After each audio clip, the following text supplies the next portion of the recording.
What's going on, everybody? Welcome back to another episode of Financial Freedom Fast Lane. Remember, the quicker you get to your dream life, the longer you get to live it. And I'm your host, George Acheampong. On today's episode, we're going to be talking about the 6 indexes you must use to measure your financial health. Many people go to the doctor's office and they can understand their certain biomarkers, right? They get their blood pressure, they get their blood drawn, they step on a scale, they get these diagnostic testing to determine what is the status of their current health. My question to you is, how often do you do that when it comes to your financial health? And if we're being honest, your money fuels pretty much almost every decision of life, or at least the spectrum at which you can enjoy that particular decision. Where you travel, where you live, what you drive, what you eat, all is determined by your level of financial resources. So not having a gauge on where you are from a financial health standpoint can impact your quality of life overall. So today we're going to cover the 6 different areas you must have a grasp on in order to be financially healthy. The first one we're going to cover is your cash flow index. And this is going to be a combination of all the income that comes in, all of the expenses that go out, the debt that you have to manage, and the amount of money that you have saved for short and near-term expenses and or emergencies. This is the absolute first and baseline understanding of how you're operating financially. Because if you do not have enough money coming in to exceed your expenses, that is a key indicator that you are in a very precarious financial situation. So we want to make sure we have a healthy understanding of what our cash flow is. Not only what money is coming in, but when is it coming in and when are the respective expenses and expenditures going out every single month, because that is going to determine if you're going to be able to meet those needs. In addition to that, obviously, we want to make sure that we have money on the sidelines available for short and near-term goals or emergencies, because that's going to play a role into how your overall cash flow health is sustaining you. In addition to that, obviously, we want to make sure that we're managing our debt effectively. Do we have high interest debt? Do we have student loan debt? What type of debt do we have, revolving, whatever the case may be? And how are we managing it? How much of our total overall income is this debt responsibility making up? And how are we stewarding it accordingly to make sure that it's not overtaking our ability to achieve our financial goals? All right, the next index is your financial freedom index. This is the one that people are probably most excited about. And this is the one that truly helps you measure how on track you are towards achieving financial independence, right? We want to have a grasp of our total net worth. We want to have a grasp of the amount of money that we're allocating towards our investments every single month. And is that percentage increasing over time? Because obviously, regardless of your investment returns, the more money you can contribute over time, the more you're going to be able to get closer to your goal of becoming financially independent. We're also going to look at the liquidity of the assets that we have invested, right? Because if you have big net worth, but a lot of the money is tied up in company stock, or let's just say more illiquid things like venture capital deal or alternative investment that's not currently producing cash flow, that is going to impact your financial freedom index if you have a goal of becoming financially independent sooner. Because just because your net worth is strong on paper, we have to make sure that we can identify of those assets that we own, which ones can actually produce cash flow in the near term. All right, so the next one is your tax strategy or tax savings index. So relative to how much taxes you are supposed to pay based upon the income bracket that you're in, how much are we able to reduce or eliminate that based upon tax strategy? Because in doing so, that is going to give us back money that we pretty much already earmarked as something that we weren't going to be able to take advantage of. And now we get that money back, and that essentially allows us to accelerate or supercharge our wealth building. So your tax saving index is going to be very, very important in your overall strategy as it relates to you being able to get more money back to accelerate your wealth building goals. All right, next up is your generational wealth index. Many of us have the desire to leave generational wealth, but we don't always have the best and most well thought out generational wealth plan. So do you have the particular items in place? Do you have an estate plan? Do you have a revocable living trust at the very least? Do you have medical power of attorney or healthcare power of attorney, and all the different things that you need to make sure that your generational wealth plan is secure? You might have parts of that, right? You might have some assets that have been earmarked for beneficiaries, but ultimately when we look at what a complete estate plan or complete generational wealth plan looks like, we want to see relative to what that looks like, are you on track and how far away you are from being able to implement that? Having a pulse on these things really gives you an indicator of where you are, right? Because I think a lot of people approach things with the all or nothing mentality. Either I have it all figured out or I don't. And that's not the case, right? The same way if you are trying to improve your health, just because you haven't lost every single pound that you want to lose doesn't mean that you're not making progress. So having an understanding of what things have I solved for gives you a key indicator of where I am in the process and what are the things that are still left outstanding outstanding that I need to address. All right, this one is not as popular, but it's one that we also need to address because this is one that could derail your goals if you're not careful. And I call this one the risk management index. Do you have the right type and amount of life insurance in place? Do you have the right type and amount of disability insurance in place? Do you have the right health insurance that if something happens, when something happens, your health insurance is going to cover you? Do you have property and casualty insurance? Basically, we're looking at all the different areas where risk could enter your life, and are you protected and do you have a plan? Because no matter how much money you have saved, no matter how much money you have invested, if you don't have a risk management strategy, those risks could come in and have a significant impact on your overall strategy. So again, we don't have to have every single thing figured out, but we want to understand where we are relative to the things that we should be addressing, and then making consistent progress to close those gaps and fill those holes. And last but not least, this is one that I think a lot of people overlook, but truly is something that we need to be factoring in that should govern the way we even approach making money or building our life. And this is what I like to call the quality of life index, relative to how you define happiness, fulfillment, peace, joy,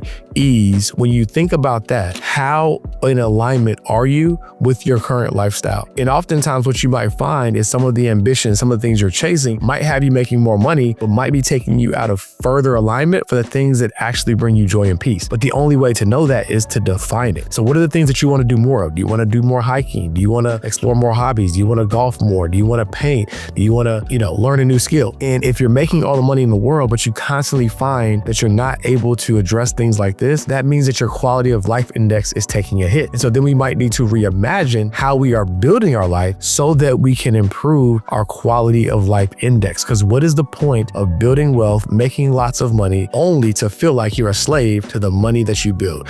Don't be so busy building a life that you forget to live one. All right, guys, thanks so much for tuning in to another episode of Financial Freedom Fast Lane. And remember, the quicker you get to your dream life, the longer you get to live it. Freedom is for sale if you're willing to pay the price. If you like this episode, make sure you leave a comment. Let me know what aspect of this index you're going to be working on over the next several months. I can't wait to see you on the other side of wealth.